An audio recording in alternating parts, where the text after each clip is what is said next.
Entonces, hoy vamos a hablar del manejo de la vía aérea. Vamos profundizando, ¿cierto?, en lo que son los temas anestésicos. Recuerden que las 2 primeras semanas, todo lo que vamos a ver tiene relación con todo lo que es la asistencia en anestesia.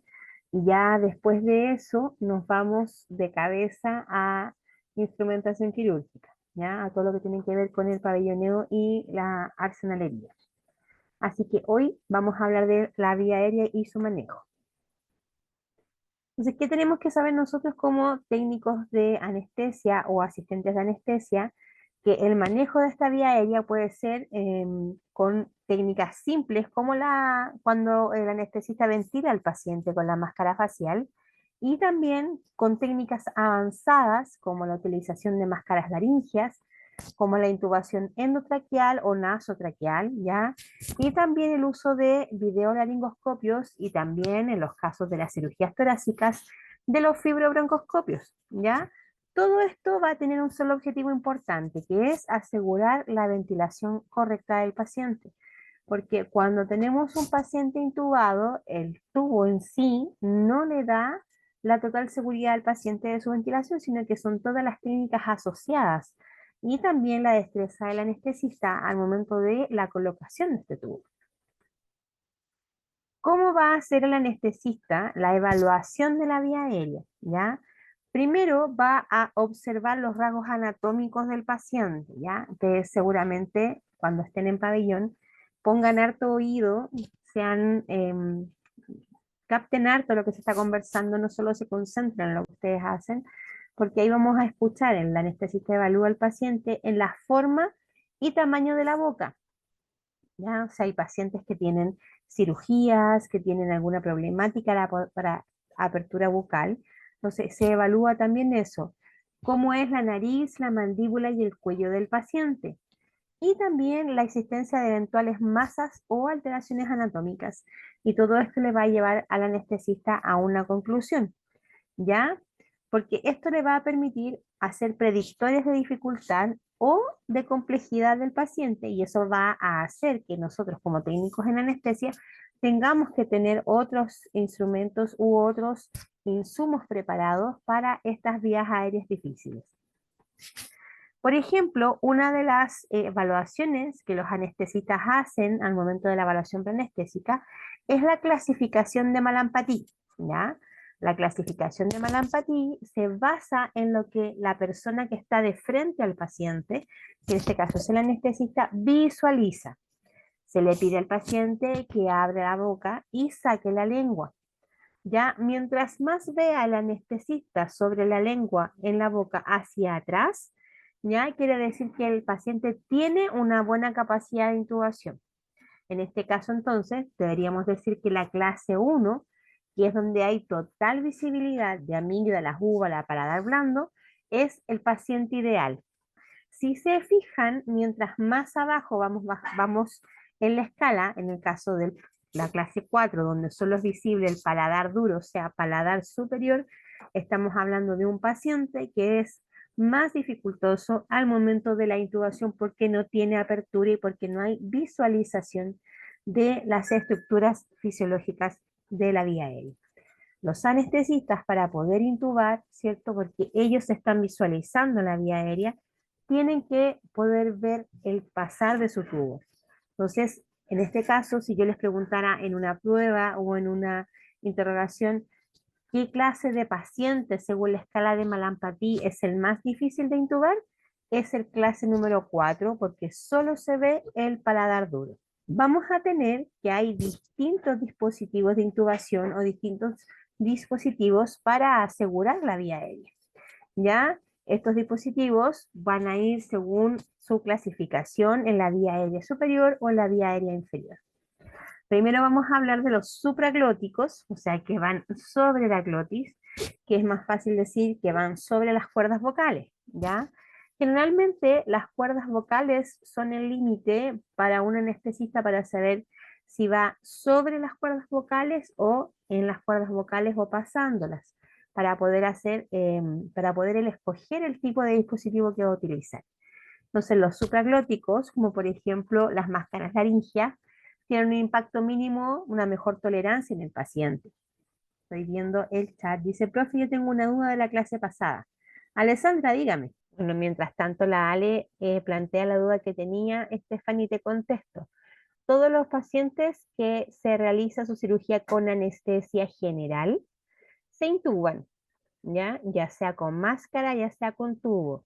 Todos aquellos pacientes que son con anestesia regional, eso quiere decir que van a una región del cuerpo, esos pacientes no se intuban, sino que van con una cantidad de anestesia que duerme la parte baja del cuerpo, generalmente las piernas hacia abajo, y a veces se les apoya con un poquito de oxígeno a través de naricera o a través de una mascarilla Venturi.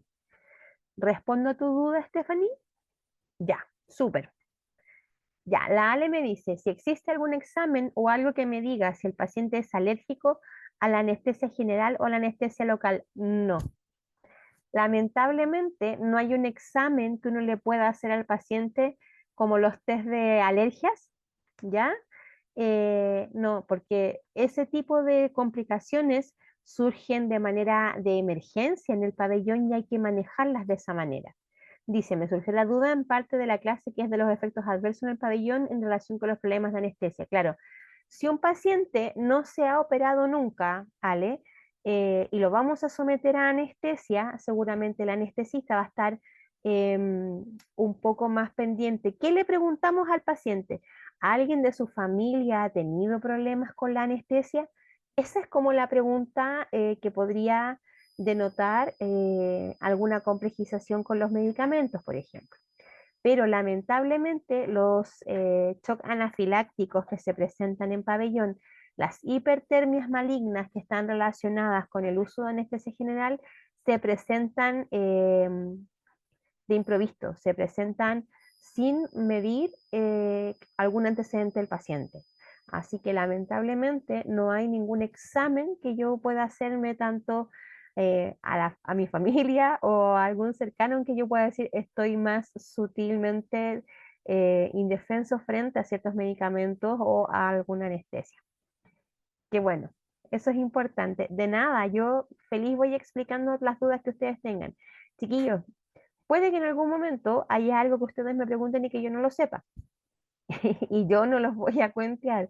Yo les voy a decir, ¿saben qué? En realidad ese punto no lo sé, pero lo averiguamos y se los comento. Pero mientras esté dentro de mis capacidades poder responder sus dudas, yo feliz lo hago. Estaba hablando yo entonces de los dispositivos supraglóticos, o sea, que van sobre las cuerdas vocales. Tienen una mejor tolerancia porque al quedar sobre las cuerdas o sobre la epiglotis, no las van a inflamar. Generalmente los pacientes con dispositivos intraglóticos se quejan de cierta molestia en las cuerdas vocales. Ahora, ¿cuál es su desventaja?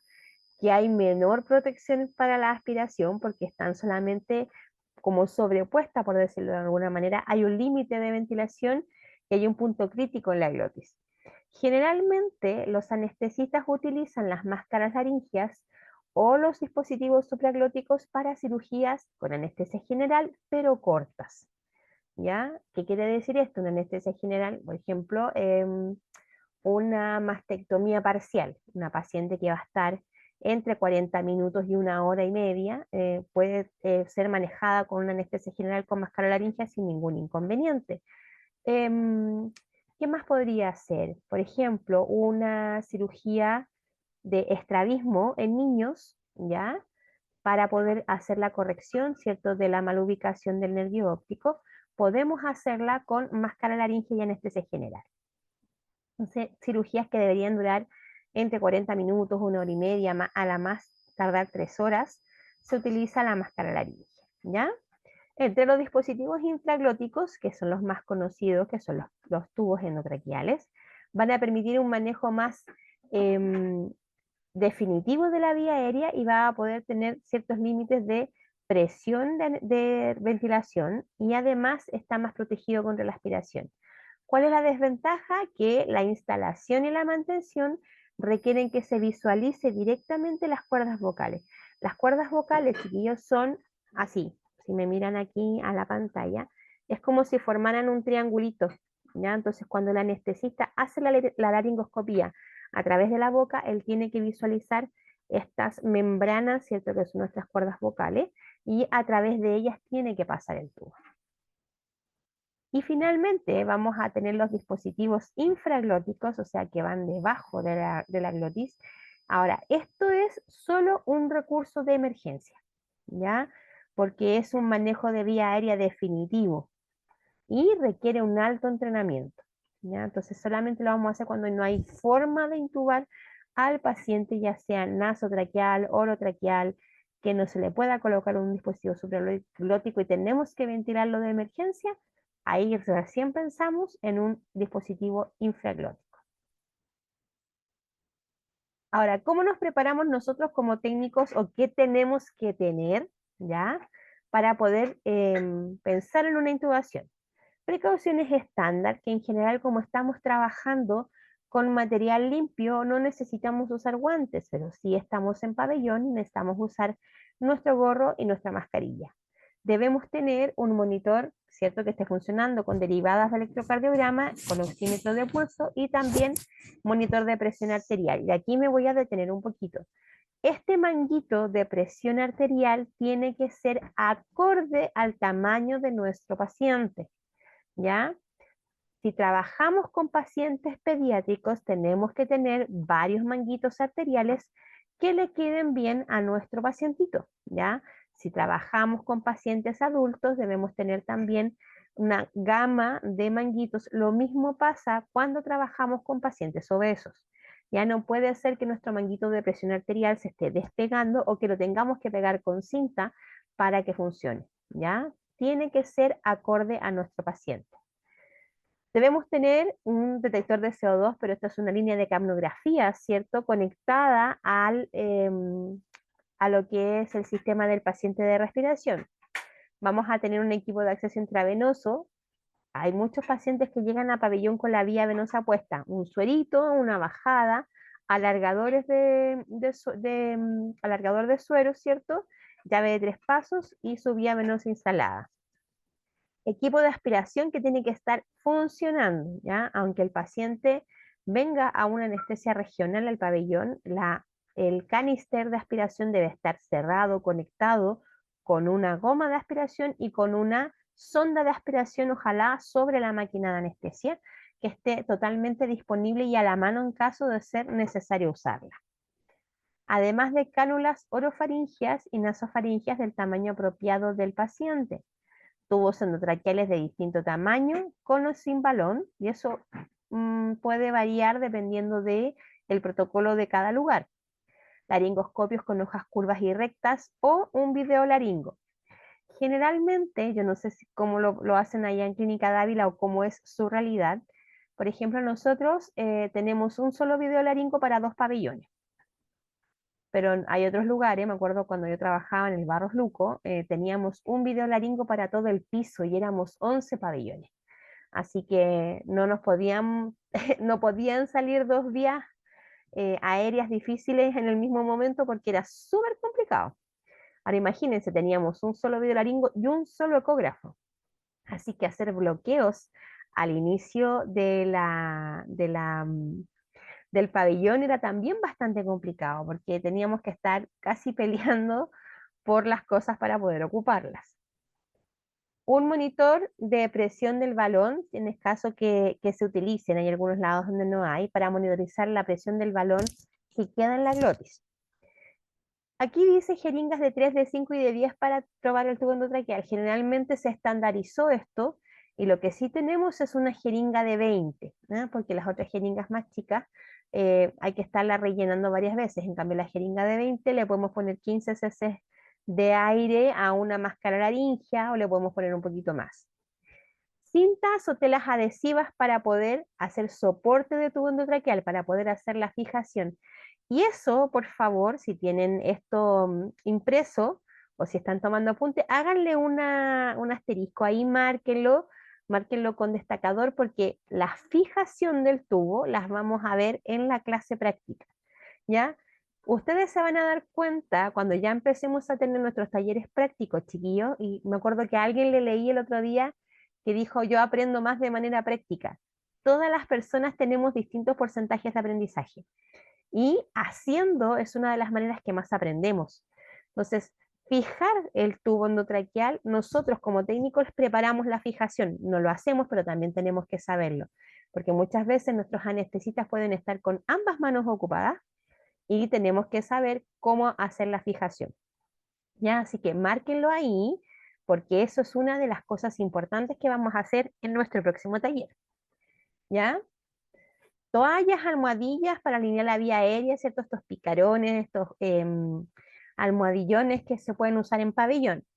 Y siempre tiene que haber o un carro de vía aérea difícil preparado, ya con todo lo necesario, con más tubos, con otro laringo, con algunas otras cosas que vamos a mencionar más adelante en esta clase, o una bandeja de intubación difícil. A veces no hay un carro, sino que hay una bandejita donde están todas estas cosas. O incluso en la misma máquina de anestesia se maneja un cajón donde está todo lo necesario para una intubación difícil.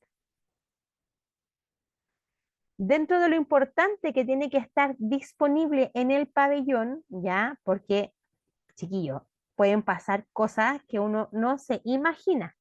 Tiene que haber un pulmón manual o un resucitador manual antiinflable. Usted me dice, pero profe, si el paciente está intubado y lo voy a tener conectado a la máquina de anestesia. Ok, pero ¿y si la máquina de anestesia falla?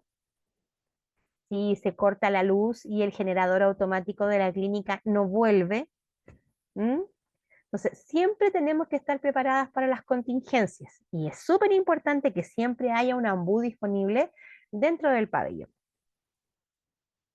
Vamos a, dentro de nuestra clase práctica, a enseñarles cómo montar la hoja del laringoscopio, cómo probarlo, porque esto funciona con pilas, y cómo entregarlo al anestesista, porque esas son cosas y detalles importantes que ustedes van a tener que manejar. O sea, vamos a hacer todos los pasos de la asistencia de una anestesia general para que ustedes puedan ver cómo se tiene que hacer, qué es lo que tendrían que hacer ustedes y la idea es que ustedes lo practiquen también.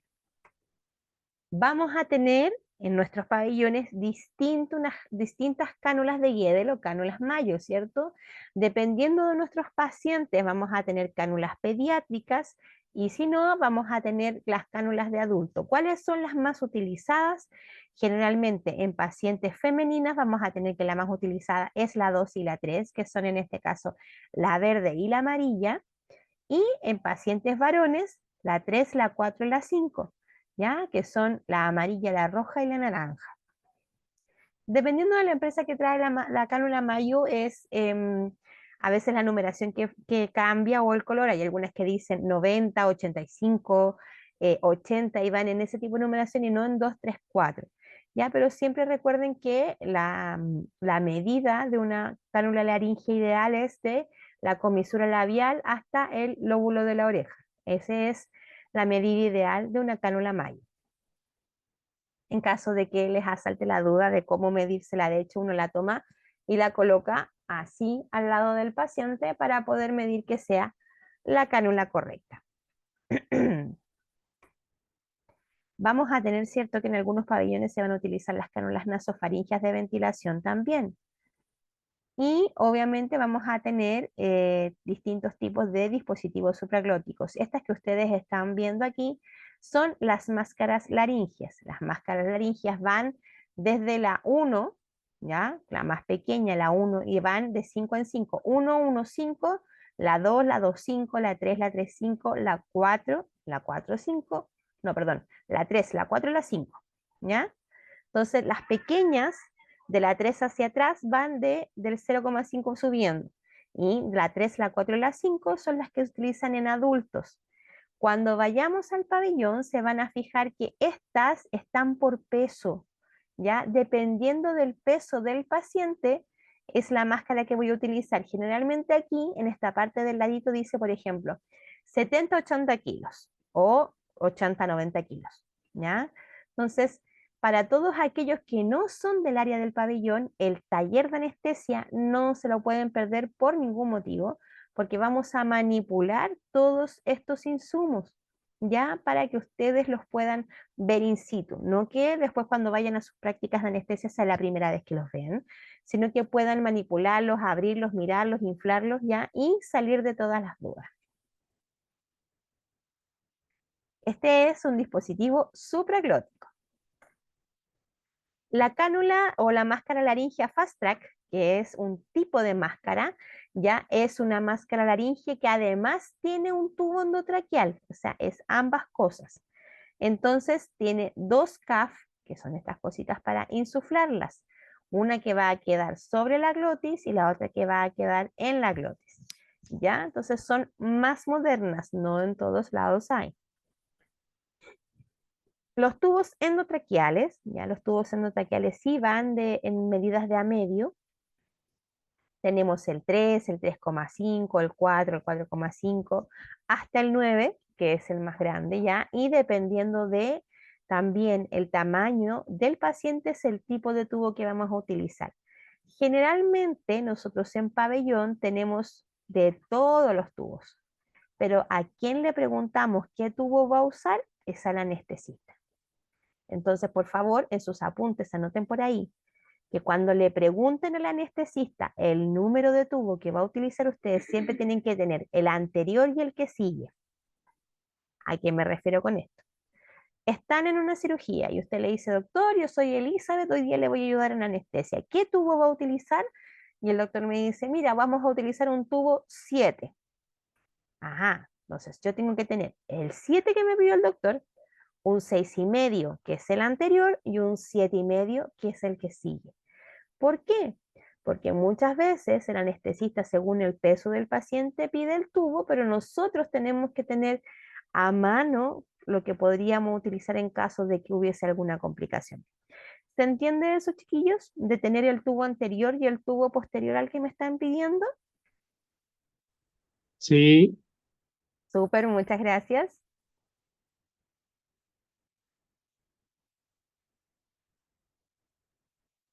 Ya, súper, gracias, gracias. Este que estamos viendo ahora, tengo la garganta un poquito apretada hoy día. Este que estamos viendo hoy día es un conductor buggy. Vamos a ver que en pabellón vamos a utilizar dos tipos de conductores. El conductor normal, que es como un estilete, que es una barrita de metal que se utiliza para darle forma al tubo. Se pone por dentro. A ver, déjenme ver si encuentro algo aquí cerca mío para poder explicarles. Yo siempre trato de mantener mi estuche y mis cosas a mano para poder ver cómo explico lo que quiero explicar. Pero no tengo ningún lápiz que me pueda servir para poder explicárselo. Bueno, lo vemos en la clase. Ah, aquí creo que encontré. Ya, aquí encontré algo. Sí, sí, siempre están en los carros de paro, vale, tal como tú dices, están como adosaditos al lado y en el pabellón siempre están colgados hacia el lado de anestesia. Entonces, el conductor de tubo, que no es este que está aquí en la imagen, porque este es un buggy, el conductor de tubo es una barrita que se pone por dentro del tubo, ya imaginémonos que el tubo es así, no sobresale de la parte de adelante y lo que le permite al anestesista es curvarlo, darle una forma curva para que el paciente que tiene una curva más pronunciada en la laringe, el tubo pase de mejor manera. La diferencia con el buggy es que el buggy es largo, es un tubo muy largo, también es blandito, y cuando el anestesista tiene problemas para la intubación, ¿qué es lo que hace? Con una mano hace la laringoscopía, con la otra introduce el buggy y lo pasa por las cuerdas vocales. Y luego el tubo endotraqueal se desliza a través del buggy. Es como si fuese una guía para poder hacer una intubación. Entonces, el conductor normal me permite darle forma al tubo, pero el buggy me permite ser una guía del tubo. ¿Ya? Esa es la diferencia entre ambos.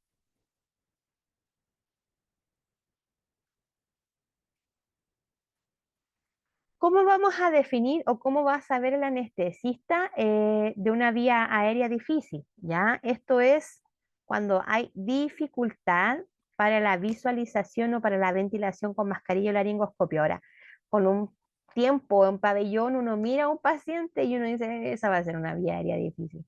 Los pacientes de cuellito corto, los pacientes que tienen el mentón bien pegado hacia el cuello, los pacientes que tienen rigidez en el cuello, son pacientes que son vías aéreas difíciles. Por ejemplo, aquí en este paciente que estamos viendo en la imagen, tenemos un paciente que es obeso, que tiene un cuello gordito, por ende, para poder hacer la hiperextensión del cuello, para poder ventilar, ya tenemos una complicación. Entonces, este paciente ya tiene, sin hacerle la visualización de Mallampatí, un indicador de vía aérea difícil. Este mismo paciente, entonces, que estábamos viendo en la imagen anterior, si se fijan al abrir la boca, no tiene visualización ni 1, ni 2, ni 3. Este paciente tiene un Mallampatí de 4, porque solo logramos ver el paladar duro arriba, ya no logramos ver nada más. Entonces, ya de solo esto sabemos que hay que usar un laringoscopio, un videolaringoscopio, hay que tener varios tubos, hay que tener un buggy y a veces incluso el anestesista le pide ayuda a algún otro anestesista con mayor destreza para este tipo de intubaciones. No es raro que en una intubación endotraqueal difícil haya más de un operador de anestesia. Este paciente en particular, esta imagen es bien decidora, por decirlo de alguna manera, porque este paciente lo que tiene es rigidez en la nuca. Si ustedes se fijan, el paciente está en el aire y el paciente no puede bajar su cabeza. Entonces, a este paciente, por algún motivo, por alguna enfermedad, no puede estar con la cabeza hacia atrás, entonces no se le puede dar hiperextensión del cuello para poder hacer la intubación. También tenemos aquí problemas de ventilación. Y en este caso tenemos una paciente con un mentón retraído, lo que tampoco da mucho espacio para poder hacer la ventilación. En este caso, la paciente tiene además una cirugía previa de mandíbula.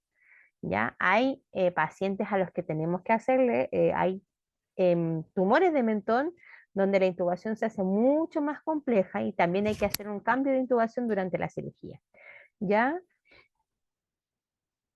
Bueno, ahí estamos visualizando el buggy, como les decía yo, que es un insumo de vía aérea difícil. Si se fijan, el tubo va pasando a través del buggy y el buggy sale de la punta del tubo.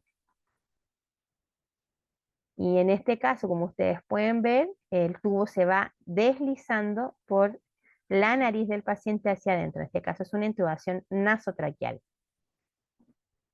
Y además, obviamente, vamos a tener el fibriobroncoscopio que nos va a permitir visualizar, que se utiliza muchísimo lo que son las cirugías de tórax cuando se hacen las intubaciones monobronquiales, o sea, que se quede el tubo más deslizado hacia un pulmón que hacia el otro, para poder hacer la visualización de estas estructuras más profundas. Tenemos que el fibrobroncoscopio nos va a dar una visualización mucho mejor de la vía aérea más profunda. Bueno, y finalmente, no de la clase, sino que de lo que estamos hablando, la cricotirotomía, que es una técnica de emergencia, es el procedimiento en el que el operador lo que hace es hacer un orificio en la vía aérea a nivel de la membrana cricoides para exponer directamente la laringe para poder que haya una ventilación, un intercambio, ¿ya? Pero en este caso se coloca un tubo, ¿cierto? Se coloca un dispositivo para que él pueda realizar la respiración y es porque de ahí hacia arriba la vía aérea está colapsada. Este tipo de técnicas de emergencia se utiliza muchas veces en pacientes que han estado expuestos a quemaduras de la vía aérea alta. ¿Qué debería contener nuestra bandeja o nuestro carro de vía aérea difícil o nuestro cajón de vía aérea difícil? ¿Ya? Debe tener un laringoscopio rígido con hojas de diferentes formas y tamaños, tubos de todos los tamaños, guías para tubo endotraqueal, ¿cierto? El estilete semirrígido, que es el conductor, intercambiadores de tubo, el estilete luminoso, ¿cierto? Que hay algunos lugares que lo tienen, y una pinza Mayil, ya que la pinza Mayil es una pinza que es de vía aérea para poder hacer manipulación, ¿cierto? De alguna cuerpo extraño que podamos encontrar o incluso de dientes que se sueltan.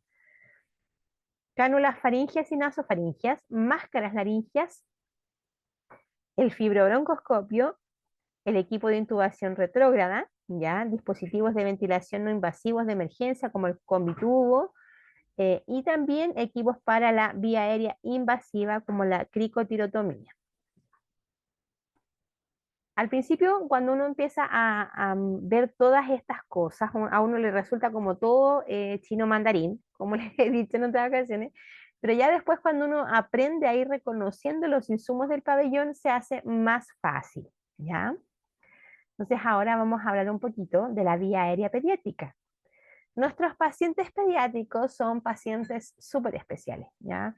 Son pacientes con los que tenemos que tener técnicas para conversar con ellos, técnicas para poder pedirle cosas, porque si bien nuestros pacientitos entran con sus papás o sus tutores al pabellón, nosotros necesitamos ponerle los electrodos, nosotros necesitamos ponerle el saturómetro, idealmente que esté tranquilo, ¿ya? Y poder hablar de manera clara. Yo generalmente cuando me tocaba hacer anestesia con pacientitos pediátricos, lo que hacía era bajarme la mascarilla, hablarle, ya, cuando le iba a poner los electrodos le mostraba primero en mi mano que a mí se me pegaban y que no me hacían daño y le decía que yo con eso iba a tener un superpoder de escuchar su corazón, entonces apenas se los colocaba, le mostraba al monitor, le decía, mire, escuche, ese es tu corazón. Uno va desarrollando ciertas técnicas para poder relacionarse con estos pacientitos, ¿ya? Es importante que recuerden el respeto para tratarlos, ¿ya? Y que recuerden que siempre van a estar con sus papás y sus papás van a estar más asustados incluso que ellos. La anatomía de la vía aérea de un niño es muy distinta, especialmente en menores de 2 años.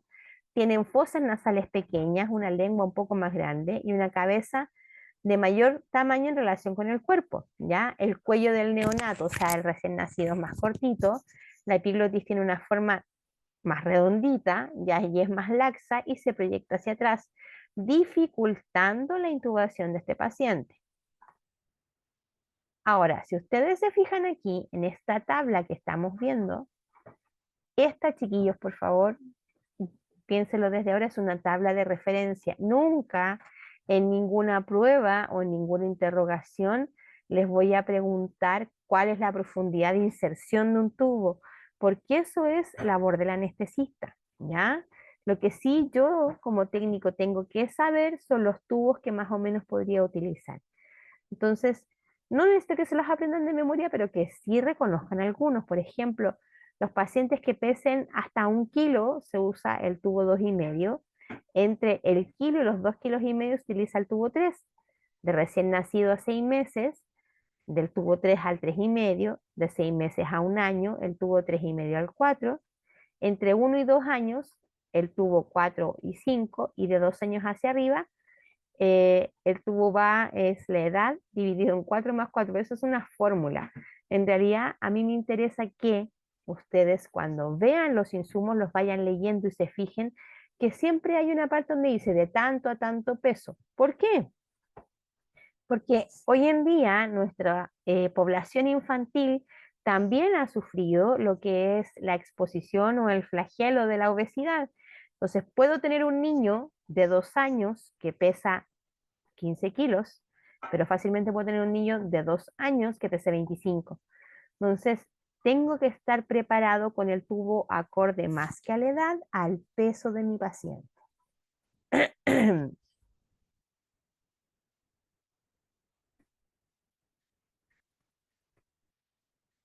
Las hojas de los laringos ya también van por tamaño y por número, lo vamos a ver en nuestra clase práctica, ya las hojas Miller son conocidas porque son rectas y las hojas Macintosh son de curvatura, son redondeadas. Entonces vamos a tener que las hojas de la 1 a la 2, la 1 son para recién nacidos y hasta 2 años, la 1 y 2 de 2 a 6 y la 2 y la 3 pueden utilizarse hasta los 10 años, pero también va a depender mucho de lo que es el porte, la altura, ¿cierto? Y el peso de nuestros pacientes.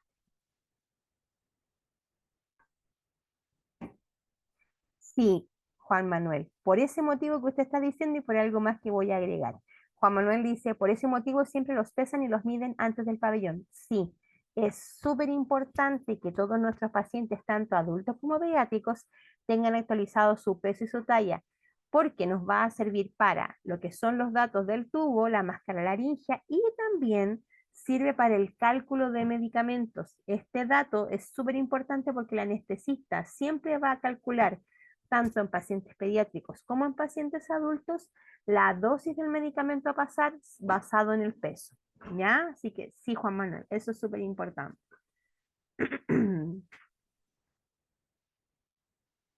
En cuanto a la monitorización de anestesia, que el otro día les estuve diciendo un poco, es la manera en la que vamos a tener controlado a nuestro paciente y vamos a reconocer potencialmente problemas que se estén suscitando en él. Si el paciente desatura, si el paciente le baja la presión, si el paciente le baja la frecuencia cardíaca, al estar escuchando el monitor, ¿ya? Vamos a tener una idea clara de lo que está pasando. El primero y más importante es usted, es la evaluación visual que va a estar haciendo el paciente. Hoy en día, yo no sé, Dávila, si tiene algún protocolo con respecto a esto, pero yo trabajé hace un tiempo atrás en una clínica donde teníamos prohibido el uso del celular en el pabellón. Es súper difícil prohibir el uso del celular porque de alguna manera u otra todos tenemos algún momentito de tiempo muerto en el que queremos mirar lo que está pasando con nuestra familia, nuestros mensajes, etcétera. ¿Qué les recomiendo yo? Como les decía el otro día, jamás apagar las alarmas del monitor, porque por más que yo no esté mirando el monitor, que yo esté dándole la espalda al monitor, siempre voy a estar escuchando lo que está sucediendo con el paciente. Y como les decía antes, el oído se va entrenando para poder darme cuenta sin que suene la alarma si hay alguna alteración en los signos vitales del paciente. Vamos a tener cierto que hay monitorización que es no invasiva, o sea, que no entra al cuerpo del paciente, que es todo por fuera. Lo que es monitorización invasiva de la oxigenación es nuestra saturación, de la ventilación son las respiraciones, ¿cierto? La circulación vamos a tener que es la frecuencia cardíaca y también la presión arterial. Hay también una forma de medir el bloqueo neuromuscular a través de los TOF y también se puede medir la profundidad anestésica a través del cintillo BIS. La oximetría de pulso se va a medir, ¿cierto?, con un lector que se aplica en la uña del paciente y que va a leer el oxígeno que puede verse en ese punto. Hay una oximetría de línea que se utiliza cuando el paciente expira y está intubado, ¿ya? Y obviamente vamos a seguir diciendo que es muy importante no apagar las alarmas. Cuando nosotros les hacemos clases a los chicos que no son TENS, que están preparándose para hacer TENS convención, siempre estamos constantemente recordándoles los rangos de los signos vitales. Mire que todos cuando fuimos TENS nos daban duro con los rangos de signos vitales, pero es importante ahora que ustedes están ya siendo profesionales, ¿cierto? Y que se están especializando, que recuerden que el monitor es su amigo y les ayuda a poder no estar siempre pendientes, sino que poder estar escuchando lo que está sucediendo. La capnografía es una línea que me permite medición continua de la concentración del CO2 en el paciente. Es un indicador de que la intubación endotraqueal está bien, ya, y que el paciente está profundamente anestesiado. Vamos a tener la medición del electrocardiograma, ¿cierto? Vamos a ver en nuestra clase dónde se colocan los electrodos, dónde van y por qué van en ese lugar. La presión arterial también es súper importante que esté controlada durante la cirugía y generalmente se queda, mientras se está anestesiando el paciente, lo pueden colocar cada 1 minuto o cada 2 y después durante la cirugía lo toma cada 5 minutos. Y un rango que se ha vuelto muy importante con el tiempo es la temperatura. Hubo un momento en que muchos pacientes se enfriaban en pabellón y por eso ahora se utilizan tanto las mantas térmicas, ya porque además los pabellones no funcionan siempre en el aire que deberían funcionar. Por ejemplo, si la temperatura se puede regular, lo ideal es que el pabellón estuviera a 21 o 22 grados, que es el ideal para todos. Hay pabellones como los de trauma que funcionan a 17, 16 grados. Nuestro pabellón en particular no tiene término medio, o estamos en el invierno glacial o estamos en el infierno. Y últimamente nos hemos mantenido, y yo creo que quizás por eso estoy tan resfriada, en el invierno glacial, ¿ya? Así que hay que tener mucho cuidado porque nuestro paciente va a resentir todos estos cambios de temperatura. ¿Cómo se hace la monitorización del bloqueo neuromuscular? Esto es para medir cuán profundamente está anestesiado el paciente. Se colocan unos electrodos en la mano y se le dan unas pequeñas descargas eléctricas que van a entregar un número que el anestesista va a relacionar en saber cuánto está dormido el paciente. Y eso se hace con una maquinita que se llama TOF, T-O-F. La profundidad anestésica se mide con los cintillos de Biss o con los cintillos de SedLine, ¿ya? Y es para ver directamente la función cerebral, cómo se está comportando a medida que va avanzando la cirugía. Ahora, la monitorización invasiva, ya, como lo dice su nombre, es cuando ya ingresamos al paciente para poder hacer ciertas mediciones. Por ejemplo, lo vamos a utilizar en cirugías donde sabemos de antemano que va a sangrar mucho, como por ejemplo una prostatectomía, ya, o como por ejemplo quizás un trasplante, ya. Utilizamos la monitorización invasiva para tener una medición más certera y fehaciente de la presión del paciente. La presión arterial, ¿qué es lo que se hace? El anestesista va a colocar dentro de la arteria un transductor, ¿ya? Un transductor que va a ir conectado a una línea que tiene un suero y que va con un apurador de suero porque mantiene la presión. No pasa suero a la arteria, chicos.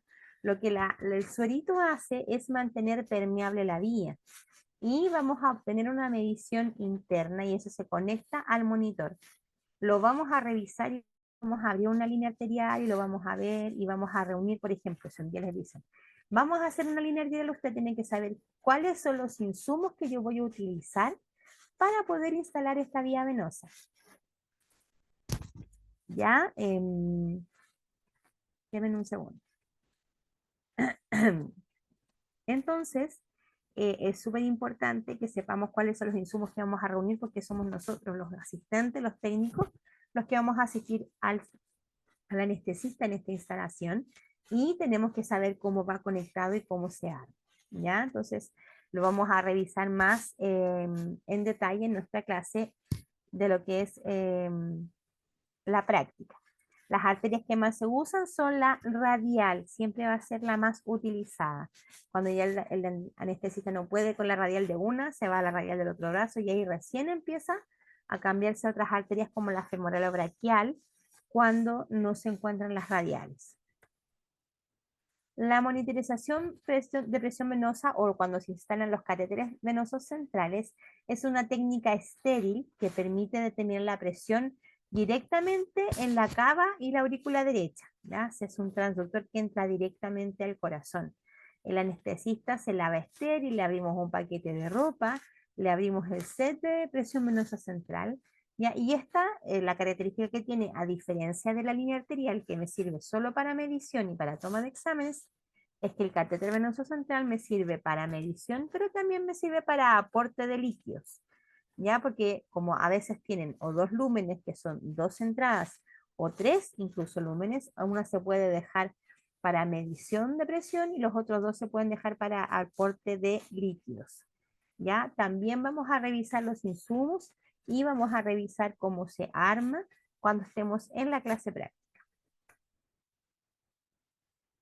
En cuanto a las posiciones del paciente, vamos a ir revisando algunas para que vayamos teniendo idea de que son varias las que se pueden utilizar en pabellón. Entonces, ¿cuáles son los riesgos? ¿O cuáles son los pacientes de riesgo en las posiciones? Los pacientes que son obesos, los pacientes que son fumadores y diabéticos, las cirugías que son prolongadas, ¿ya? Y también las posiciones que son especiales. ¿Ya? Por ejemplo, hay algunas cirugías en las que los pacientes están muchas horas en tren o muchas horas en antitren, entonces tenemos que tener dispositivos que los puedan sujetar y que no se vayan a resbalar. La elección de la posición correcta va a ir en directa relación a lo que se necesita en la cirugía.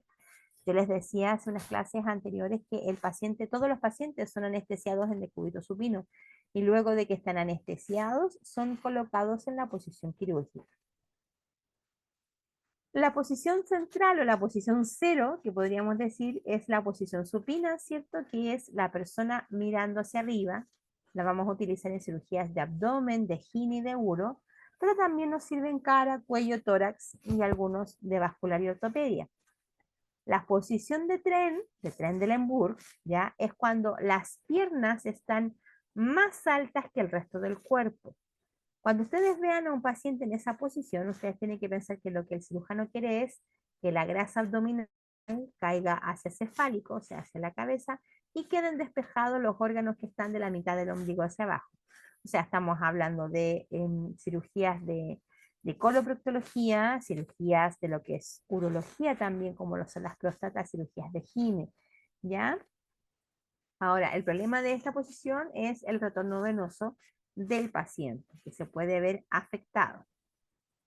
La posición de Fowler o de antitren, ¿cierto? Que es al contrario, es cuando la cabeza está más alta que los pies, y en este caso la grasa abdominal cae hacia podálico, o sea, hacia los pies, y los órganos que se ven liberados son los que están del ombligo hacia arriba: hígado, estómago, páncreas, vesícula.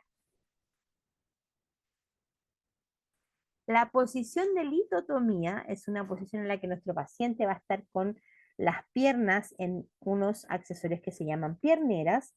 Van a estar, estas pierneras pueden estar al mismo nivel del cuerpo, más altas que cuerpo, más bajas, dependiendo de la cirugía. ¿Ya? Ahora, ¿cuál es la dificultad? El paciente tiene cambios de presión arterial cuando las piernas se elevan de manera brusca. Entonces, tiene que hacerse todo esto con mucho cuidado. Además, si la piernera, o sea, donde está apoyada la pierna, no está bien colocada, podemos tener una luxación de la rodilla y terminar con nuestro paciente con algún daño más que con la ayuda o con la solución que había ido a buscar a su cirugía. La posición de mesa ortopédica es una posición que puede variar, porque en este caso, la que estamos viendo aquí como imagen es la de la mesa de tracción que se utiliza para lo que son las prótesis de cadera. La posición de mesa ortopédica va a cambiar dependiendo de la cirugía de trauma que se le va a hacer al paciente. Permite rotar, abducir, movilizar extremidades, permite el uso del arco C para rayos X, y se usan las reducciones de osteosíntesis, ¿cierto?, de los clavos endomedulares y algunas cirugías de cadera. Entonces, dependiendo de lo que van a operar, va a ser la tracción que va a tener este paciente. Y la posición de decúbito ventral o prono, ¿cierto? Es cuando el paciente va acostado sobre su guatita, ¿ya? Va sobre su vientre, y se utiliza más que todo para lo que son las cirugías de acceso sacrococcigio, también para lo que son accesos de la columna vertebral, ¿ya? Así que también es importante que esto tenga cojín. En los pacientes varones se debe cuidar lo que es la posición de los testículos y también del miembro masculino, y en el caso de las pacientes femeninas, la posición de los senos para que no queden presionados durante la cirugía. Entonces se utilizan muchos cojines, se utilizan correas de seguridad para que el paciente no se vaya a deslizar en la camilla. Vamos llegando al final. Como resumen de la clase, hoy vimos hartas cosas, ¿eh? Hablamos de harto. Vimos las técnicas de manejo de vía aérea y vimos los dispositivos que se utilizan ya en los distintos casos, además de algunos accesorios que podemos utilizar. Hablamos de la monitorización, ¿cierto? Recalcamos mucho de lo que es el uso de las alarmas en los monitores, la evaluación invasiva, la monitorización invasiva y la monitorización no invasiva. Y finalmente vimos algunos posicionamientos de pacientes en cuanto a su relación con la cirugía que se va a realizar, ¿ya? Y las dificultades que puede tener, como en el caso de poder necesitar ciertos fijadores y cojines para poder obtenerlo. Si ustedes me preguntan, profe, ¿cuál es la posición más difícil que todos los cirujanos piensan que es la más compleja de obtener de manera óptima? Es el decúbito lateral, cuando el paciente va sobre su lado derecho o sobre su lado izquierdo, que se utiliza para lo que son las nefrectomías o para las toracotomías. Cuesta porque el paciente lleva un quiebre, o sea, la cama se dobla en un punto, la cadera tiene que estar en un lugar, un brazo descansa en un brazal piernera, el otro a veces está estirado o están los dos hacia arriba. Entonces es una posición bastante difícil de lograr. Bueno, hemos llegado al final de la clase. ¿Dudas, consultas, preguntas, quejas y reclamos? Ah, ya, la Ale me dicen, ¿qué cirugías son las que se le instalan electrodos, más electrodos de la cabeza al paciente? En este caso tú hablas del BIS, ¿cierto? Que es el medidor de profundidad. Se utiliza generalmente, por lo menos el protocolo en mi hospital, es aquellas cirugías que van a durar más de 4 horas, se utiliza el BIS, ¿ya? Cuando estuve en la BUPA trabajando, que estuve como un mes allá, se utilizaban en todos los pacientes que eran con anestesia general. ¿Ya? Pues obviamente que ahí tenemos una diferencia de recursos, ¿ya? El paciente pagaba su BIS, entonces todos los pacientes utilizaban los electrodos de la cabeza para poder medir su profundidad. Entonces va a depender del protocolo de cada lugar.